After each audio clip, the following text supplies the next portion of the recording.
Everyone, good afternoon. Oh, good evening, actually. I speak to so many people overseas as well. Good evening. It's Shamila Ramjawan coming to you from the Red Corner Show. And this evening, I got an amazing celebrity on my show. I can't believe it. When I saw you, I just had goosebumps. Hello, Prim Reddy. Prim is a TV personality, celebrity chef, and the owner of an award-winning restaurant in Cape Town. And we're going to get to know more about Prim. She was my icon in those days when we had SABC 1, 2, and 3, which was then I think it was TV 1, 2, and 3. And Correct. Yeah, I used to look at this glam woman and say, I want to be like her one day, so much of confidence and being on TV. And here we are chatting, and now you're on the other side. I know. Look, it's such a pleasure to be here. I mean, I was reading up and about you and just looking at all the amazing things that you're doing, and you're just as inspirational. So the fact that you chose me, I feel honored. So thank you. Thank you so much, and thank you for accepting my invitation. I think that means more to me than anything else because sometimes we see people doing such amazing things, and we want them to share their stories on this platform because you never know who you're going to inspire along the way. And when I sent you the invitation, you didn't even hesitate. You said, "Yes, of course, I want to be there." And that was just the highlight. So thank you so much. I really appreciate that. You're welcome. Thanks for having me. I'm looking forward to the next hour or so, and I'm sure we're going to have some great laughs. There may be some tears because we all have to have those stories. Otherwise, we can't differentiate the good from the bad. No, please, let's try and avoid the tears. Let's just make it International Women's Month. Let's just celebrate. How's that? Listen, I cry at weddings. I cry at funerals. I cry when kids are going from into school and then from primary school to high school. So I'm one of those people, just very easily. So if ever someone's emotional, maybe I'm not the person to call because instead of pacifying, I'll cry with you. No, I'm exactly the same. If I see somebody crying, I will cry with them. That's me. We're just so soft-hearted. Prim, just before we go on and have this amazing chat, it's going to be so informal, and that's what I love about the show. Tell the audience who you are. I know who you are. A lot of people know who you are. Maybe just share a little bit about your background, the Reddy Spices from Durban. Yeah, my name is Prim Reddy, but my full name is Pramodini Reddy. Pramodini means one who mesmerizes. I don't know, when I was a baby, my uncle said, when he looked at me, he said, there she is. So here I am. Did he say trouble? Pardon? Did your uncle say there's trouble? No, he said mesmerizing. So he said, when he looked at me, because that's what my name means, and he said, there she is. And then here I am. So I don't know whether he made up the story after, when I was older, just to make me feel better, but not. I think I believe him. I come from the Reddy family in Durban, the Vettula Park Reddys, actually. My grandfather had a beet leaf farm, and he opened a spice shop in Durban called Reddy Sons, because there were many brothers, so Reddy and Sons. And my grandfather opened that in 1910, and then my dad took over the business. That's where I grew up. My mum married my dad, and she also started mixing spices. So I'm actually one of the Spice Girls, but I think I'm Lost Spice because they didn't find me. But that's the long and short of it. I have a brother and a sister. My sister is late. My brother is, and my parents are. So my brother is like my mother and my father and my sister and sometimes my grandfather and sometimes my great grandfather. But I love him dearly. And I come from a lovely family. I'm very proud to be who I am. I never forget where I come from. I grew up at the market, mixed spices there since the age of 8. Wrote my exams from there. Had to stand while we ate because in case a customer walked past and we would miss it, or my mother or my father would scream across, and that would be embarrassing.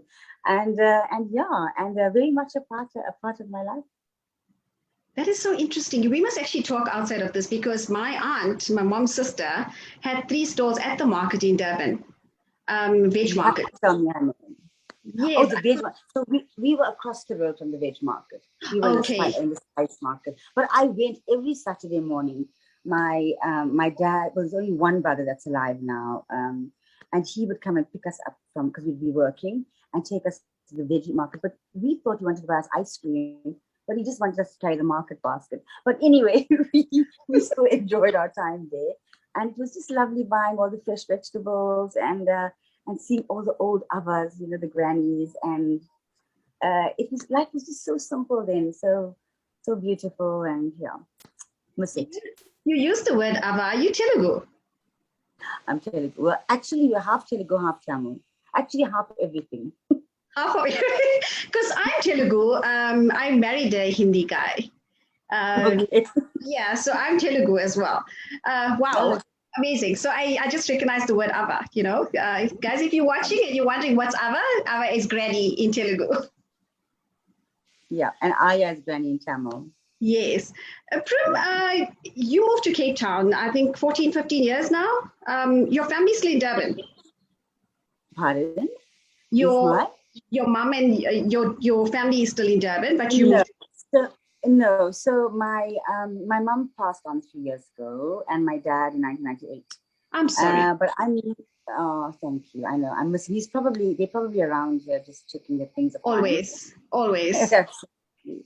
I moved to Johannesburg from Durban in 1995 because I started SABC 1 then, and I was doing live television. So, and like I started on Impressions at that time, and suddenly I got this job in Johannesburg to go into this big wide world, not much experience, and lived in Johannesburg until 2006.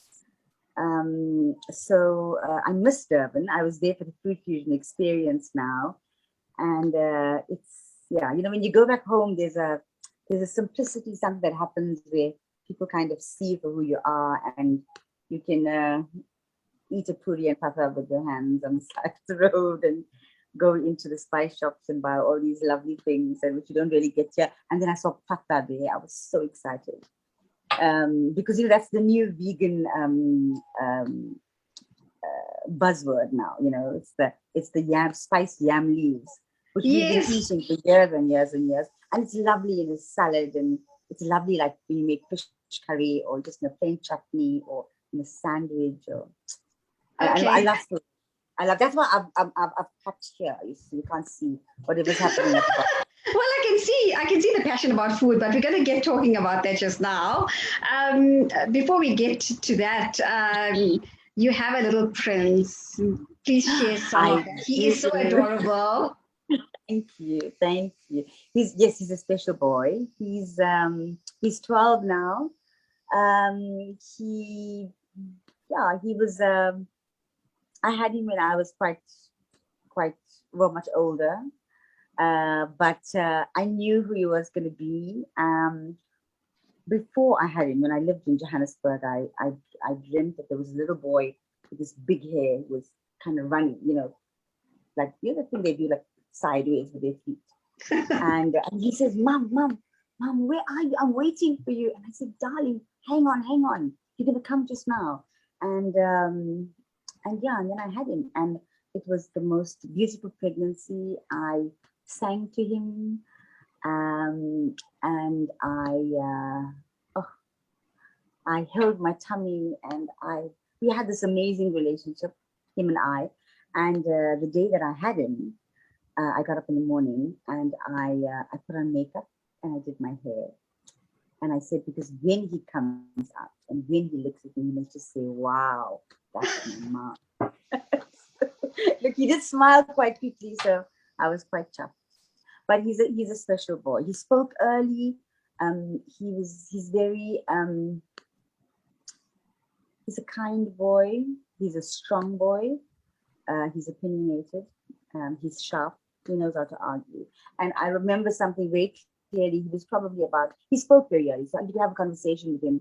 I probably about 2, and he used to always do this to my hair, The one day I said, Navi, you're pulling my hair. He says, I'm not pulling your hair, Mom. You are moving your head. Wow. I know. And I just thought, oh, yeah, okay. So yeah, he's a lovely boy. Navdi Naidu. It's his name means 9 lights, and yeah, he's the man of my dreams. Oh, cute. I know the mothers and their sons. I know that kind of relationship. It is just so strong, that bond. Yeah. So, being a TV continuity presenter, how did it feel? What was your highlights? If you can just share some of that with us. You know, I come from a family where my mum was 16 years younger than my dad, but she was more conservative than he was. He was almost very worldly in his thought. And for him, he always wanted me never to forget where I came from, but also he wanted me to, he said humility was the most important thing. So when I started television, I don't think I understood the enormity of what it would bring. For me, it was this girl coming from a fairly average Indian home, parents had a business, worked in the business, helped them do the thing, and suddenly go out and be on national television. But it was something that I knew that I could do. I knew that I didn't want to be forgotten. I knew that I wanted to do something special. My father believed in something called the X Factor, or never being ordinary but extraordinary, because there's too many ordinary around, and never being average but above average. I love that. He said only you can create that, Yes. So I used to see people like Ashley Hayden and Doreen Morris on television. And then I used to sit there and I can't even believe I'm telling you guys. Listen, just don't tell anyone. Okay, we won't tell anyone. It's just a whole world listening. So in front of the mirror, and I'd kind of present like them. And I'd say, you know what, you can do this. Now, at that point, I wasn't Prim Reddy. I was Pramodani Reddy, The only reason I became Prim Reddy is because on SABC2, I had a co-presenter. And we had a certain number of characters per presenter. And if there were two of us, it was just a certain space. So fortunately, they cut my name and they just took the other part out. So it's still Prim Reddy. I mean, my father used to always make this joke, his name was Sada Reddy, but his friends used to call him Steve. So he says that was his disco name. That is, I don't have a disco name. My name is part of the wrong one. Okay, well, at least yours is Prim. It's like close to your full name. Where did Steve come from? Yeah. Where did Steve come from? Oh, apparently, he was a boxer. Now, I didn't quite believe him, but he had a scar somewhere on his head, and he said that happened during this boxing match.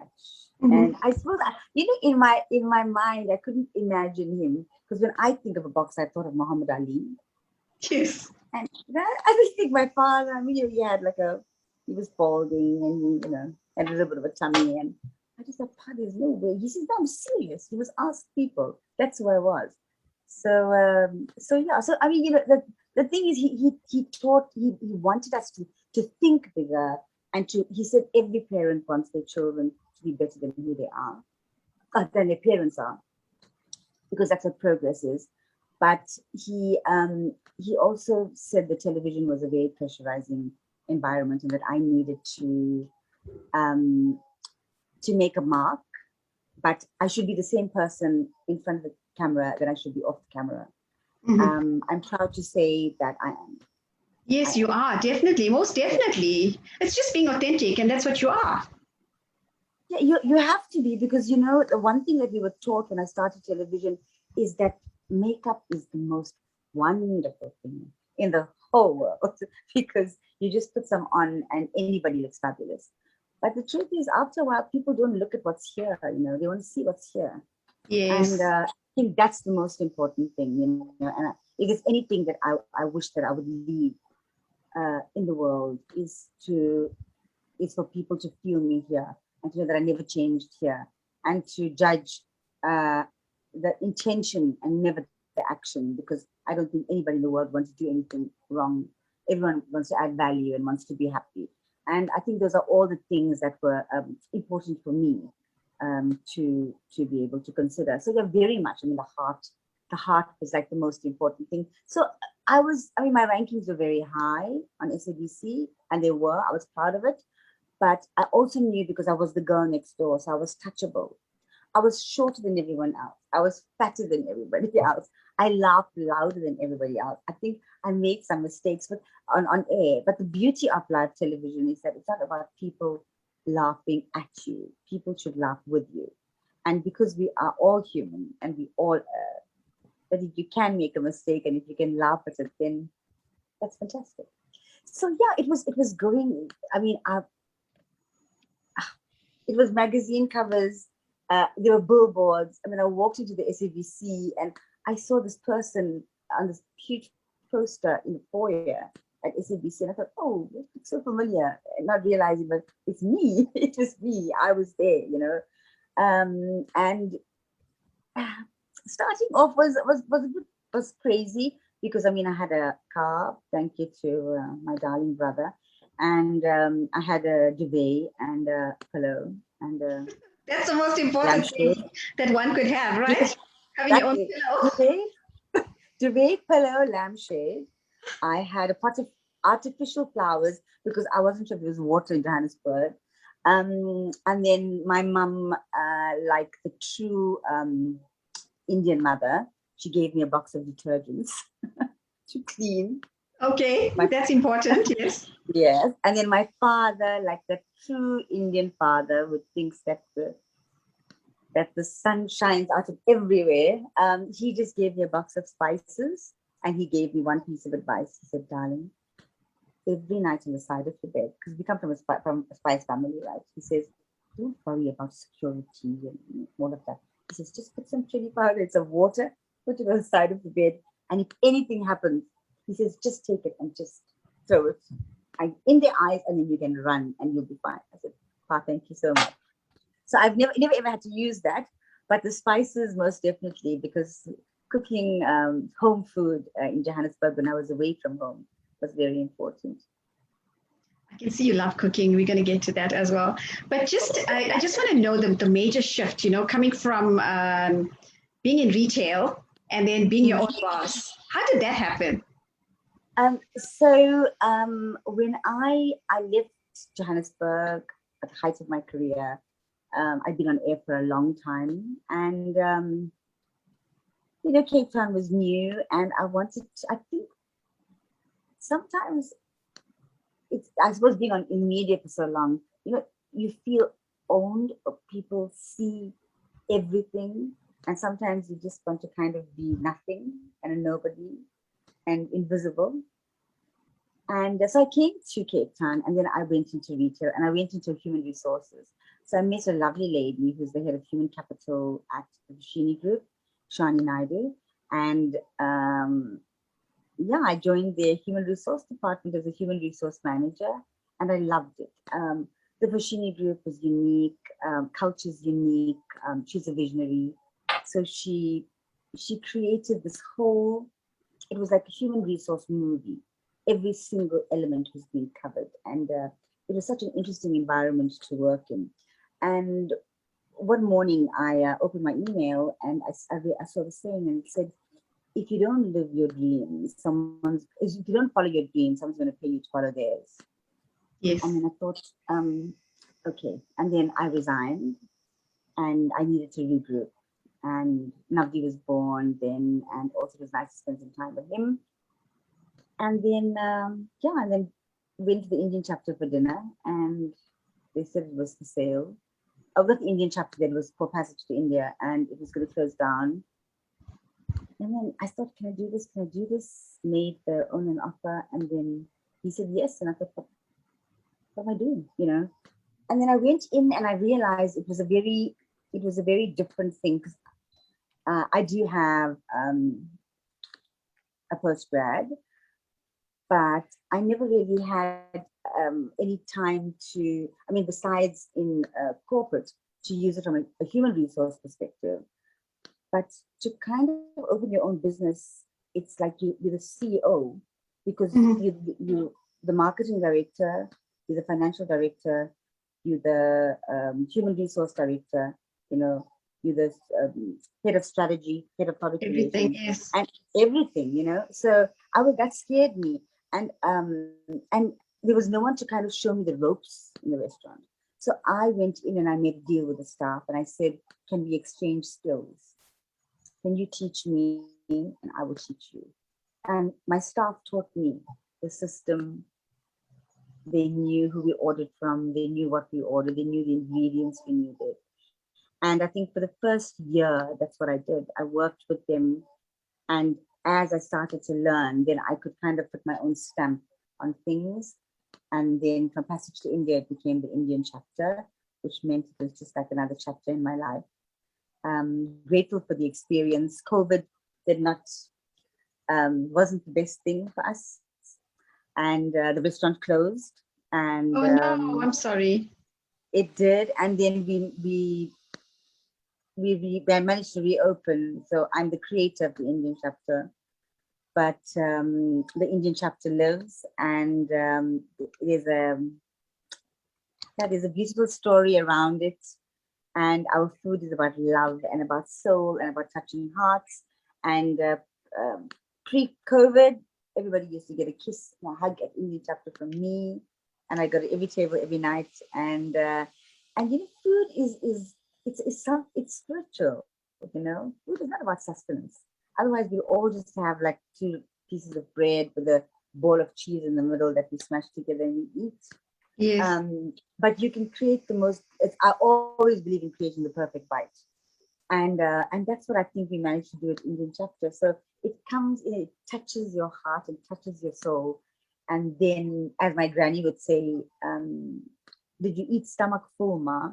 And Yes. that meant the stomach full meant that you've eaten so much and it's so beautiful and it's made you feel so warm and so comforting that you just want to sleep. So she says, eat stomach full and sleep.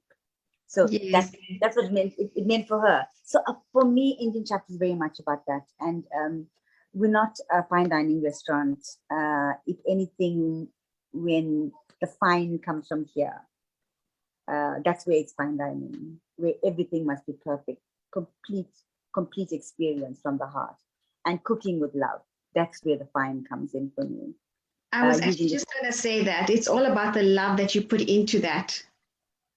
Yeah, because people are going to feel it. And I often say that even if you make a toasted cheese sandwich or the famous bastic chutney, which I call shakshuka in my cookbook, is the most delicious thing, you know, to have buttered bread, and sometimes to even take that last bit in that pot and don't even take a plate and just take the buttered bread and just, Yes. oh my God. You know, I actually haven't had dinner yet. And I have planned to have these cakes. I'm looking at it now, it looks delicious. It's lemon meringue, and there's chocolate eclairs, and there's carrot cake and normal chocolate cake and like nectarine, something. Are there any flights to Cape Town now? Can I come over? You are more than welcome to. And I'm looking at it, I'm thinking to myself, I was supposed to have laid this out so you guys could see. Aww. And then I could have had a chocolate eclair, but I'll just look at it while I'm speaking to you. It's okay. You can have one on my name. You know, when you're taking that first with Shamila. Well, listen, the last time I did a Zoom interview like this, it was high tea, and I did bite into something that was creamy, and I had like a whole lot of cream here. So I'll just pretend that I don't eat sweet things and I shouldn't. But yes. But just tell me about your menu. Did you create the menu yourself? So when with the previous restaurant, there was an existing menu, and at that point I wasn't comfortable to give my input because I still needed to experience everything. And after I became more comfortable, and actually the transition from the old restaurant to the Indian chapter, yes, I did, where we taste every dish, and you kind of experience every ingredient, and I wanted it to touch the soul. I wanted it to do something. I wanted it to give you goosebumps. I wanted that when people left the Indian chapter, they needed to feel all of this. And what was also important for me is that they come as guests and they leave as family. And I think that's what we managed to achieve. And the accolades have come from that. And we're grateful for it, because it's not anything that we can put ourselves forward for. It's what people put you forward for. And that's what's celebrated. So yeah, grateful. Yes. The Eat Out Awards was, that kind of blew us out the water. And that was 4 times consecutively, right? Actually, 5 times. 5 times. Wow. Congratulations. Yes. And there's a wonderful chef, Vani Padiachi, who was head chef at the Marigold restaurant in Franschhoek. And her food was amazing. And so the first 4 years when we won, and there were other contenders, and they'd kind of say Indian chapter. But the 5th year, when I walked there was this Indian girl. I knew a girl from Durban, and she walked to me and she said, "Hi, Prim," and I said, "Hi." And she looked like Kamsila Naidu, a producer that I know. So I just thought, what on earth is Kamsila doing at the Eat Out Awards? That doesn't make sense. And she said, "When are you coming to our side of the mountain?" And I thought, oh, okay. That's Kubeshan's wife, right? Kamsila. No, another Kamsila. Oh, okay. This is another Kamsila. And so yeah, so I thought, okay. Then they announced now. They said, so there were two contenders for the best Indian restaurant for the 5th year running. And when they started speaking about it, Zola Nene was there. She was the host. And I was sitting there, and then I was talking to myself, and I said, "Now, Prim, not going. You can't win it 5 years in a row. And you must understand it. You must accept. Everybody needs a chance, my darling. You just relax. Are you fabulous? Are you okay? Are you good?" I said, "Yes, I'm fine." Okay. And then they started talking. And usually they call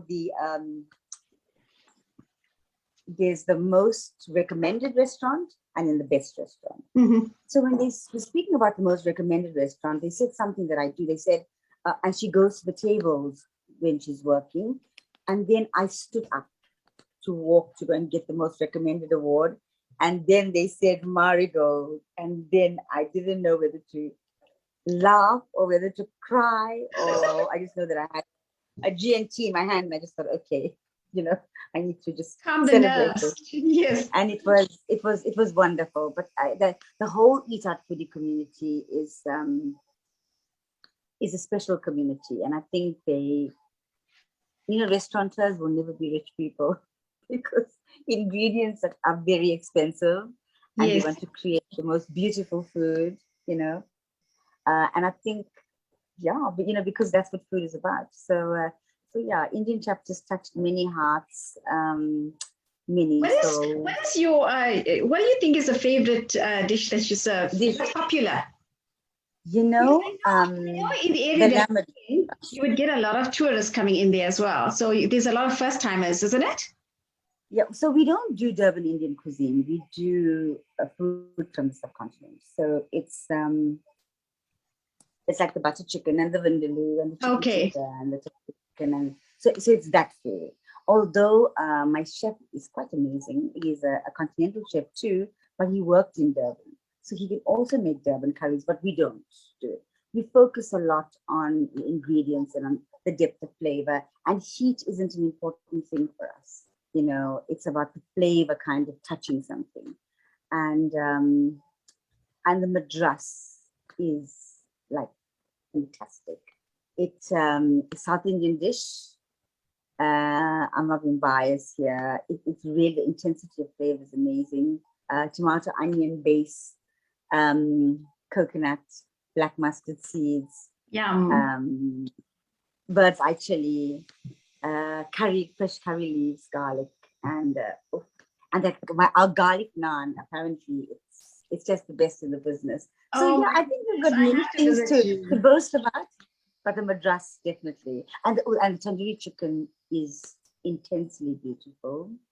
We have a coal oven, so we marinate it raw, and then we put it into the tandoori oven, and then we turn the skewer. Yes. It sounds so interesting. Liquid evaporates, and all the marinade penetrates, and that intensity of flavor is just unbelievable. Wow. No, definitely I'm going to be there soon and I'm going to try out some of the amazing food. I'm really looking forward to that. So going on, moving on, let's talk about your book. You've come up with the book and I like the tagline. Just temptations flatten the curve. I mean, we talk about COVID, we say flatten the curve, and here Prim's got a book that says flatten the curve. So how do we, I mean, food, come on, we are going to work on those curves. So, that was written, was written in a blog by a food critic and somebody who's got very, very high standards in the food industry, Chris van Olmenstein. And she's been amazing during COVID, but she actually wrote about that in the blog. And I also had a good laugh because, I wrote the book, or invited Naran to write the book with me. And she owns the Island Hotel. She's an absolute foodie. But she is somebody who said, Prim, think about gluten free and not using so much of sugar, and we have to use stevia, and we have to use agave syrup, and in my mind, I'm just thinking, I just want butter and I just want sugar. So the truth is, as much as I took healthy options into consideration, Temptations was a lot about where our heart was. Every recipe has got a story. Everything comes from somewhere. I even have Perima's Napolitana sauce. My mom's eldest sister, Auntie Savvy, wow, the most beautiful woman. I mean, I was with her in Durban now, and she's just got this energy and this lava room, and off she goes. And I love her dearly. And so her chutney recipe is in the book. But of course, I had to, this was a book it's not an Indian cookbook. This is a book for everyone. And it was also showing, I think, South Africans and the world a glimpse into me, that I don't only cook curry, I don't only eat curry. I've been exposed to so many different cuisines, and I've kind of interpreted certain recipes and made it my own, but it's still very much part of that region or that country or that culture. And so I've called it Perima's Napolitana sauce. So some of the Italian purist chefs were not happy with me. They said, listen, that's a recipe that goes back hundreds and hundreds of years. You can't just come and hijack it. That's it.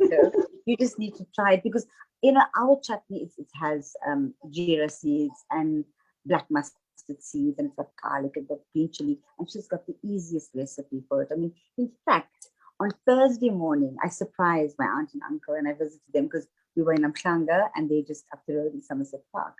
And then when I got there, she said, what do you want to eat, darling? And I said, Auntie Sab, I just want to have chutney and rice. Just that. No egg, no nothing. So I just sat there with my bowl. It touched the right spot. The right spot, yeah. Off I went back to work in front of the camera, worked the whole day until that evening. And wow. I loved it. Yeah. That's awesome. Well, we always go back to our favorites, especially if, a person, some sort of dish will resonate with that person, because we get so used to it and the taste buds, and we want to eat it all the time. And it reminds me of my late mom as well. She used to always, before I even got down to Pietermaritzburg, she'll say, what do you want me to cook for you? That's the normal thing with us. It's all about food. You're more interested in serving the person than seeing the person. So you just want to make them happy and cook their favorites as well. Well, yeah, my mom, it was 6 sisters. So my mom is late. There's only 5 left. But everybody has got their own accolade, So my mom was fish curry and crab curry, and Auntie Savvy is her chutney, her palau is delicious. Her mango pickles, her chili sauce, a few things that she kind of, that's hers. And then Auntie Indra, she does the most beautiful braised mutton curries and the chicken curries and the rasam and the rice on Saturday. Oh, gosh. Your fingers, and it's lovely. And then Auntie Sylvie, she's got the kindest heart, and she makes these lovely lamb chops and the fish chicken curry, and she can cook on the outside fire. And everybody's got these little So can you imagine now you're going to a family function and you have these, I mean, they become like really loud, you know, and they, and then they tell these jokes that it's not really rude, but it's like slightly below the belt. But for Yes. them, it is like the worst thing possible. And then they are laughing in the kitchen and no, it's That is really so lovely. nice. That is really nice. And that's what I miss about KZN as well. I'm up here in Joburg, you in Cape Town. We miss all that. We miss Durban. No, absolutely. Yeah, but we're running out of time, and I've got load shedding that starts at 8. So, Oh, good. Okay. yes. But I just want to find out your smile. When I used to watch you on television years ago, those dimples really caught me because I always, and I will always say that lady with the dimples. How do you manage to do that all the time? I mean, this warmth, I know the passion comes out, the love. You're just a people's person. And I would say we are so similar. We could actually go up to anyone and just start chatting to them. Yeah. Are you that type of person as well? I am. I'm not saying I'm happy all the time because life is never perfect. Yes. But I tend to focus very little on what it is that's wrong or that makes me sad. Because then again, from my dad, time waits for no man, opportunities pass you by. And it's important to be able to just look at what it is and cry about it, or you must because it's okay, or be sad about it, and then just realize that you've got, time's gonna pass, moments will pass, and then you have to smile. So I just like kind of, put on my big girl panties and shake myself off and just say, Yes. here I am, and that's what it is. And I think, when anything comes from a place of love, I think it shows through your eyes. And the nice thing is that when you meet people and then you feel that energy and it resonates with you, you will know. Absolutely. And I think that's why it's just that I strive to be happy, and it gives me a lot of joy to make other people happy. And sometimes to a point where people close to me would say, can you just step back now and just become a little selfish, think more about you. But I realize that as much as I'm happy with who I am, it gives me great joy to see happiness in other people. And like my dad said, I said to him once, I said, Pa, I forgot to light the lamp. And he said, darling, how many people did you make smile today? About 10? I said, yeah, I think so. He said, you lit the lamp. And yeah, I think that's what it's about, just to Magical. be that and to be authentic and to, Yes. yeah. Absolutely. So, Prim, a little birdie, well, you used to sing for your son. When your son was born, you sang. A little birdie told me that you love to sing. Do you think you can quickly sing something for us? I discovered, I've always loved music, and I discovered that I had a little bit of a voice. So I'm not trained or anything, and I've never done this. I've never been, I have a few friends and we sing together, but I don't know. Let's see. I don't, okay, what do you like? I can't ask you what you like, because I can't sing everything, but anything that comes to mind. From the Carpenters? Yes, the Carpenters? yes, of course. The Carpenters is perfect. Oh, goodness. Okay, don't show this to anybody. I won't. I don't. Oh my goodness. Okay, I'm gonna have to put the music on because I can't sing without music. It's starting now. But sure, can I block my face? No, come on. We want to see that beautiful face and the dimples and all of that. That just amazing face. Okay. I think, Carpenter's close to you. Do you know that one? Yes.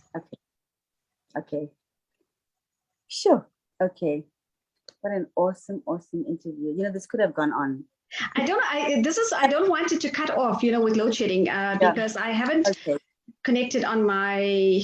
Okay, while you sing, I'm just going to connect my 4G on. So how's that? Okay, perfect. Then we don't cut off. Okay. But you can continue. Okay, I think the music's going to start, so the volume's going to be put up now, and then you'll hear, and I'm going to start the song.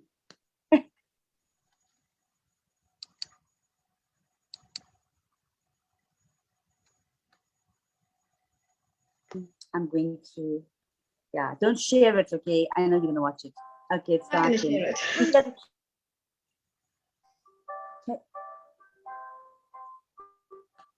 Why do birds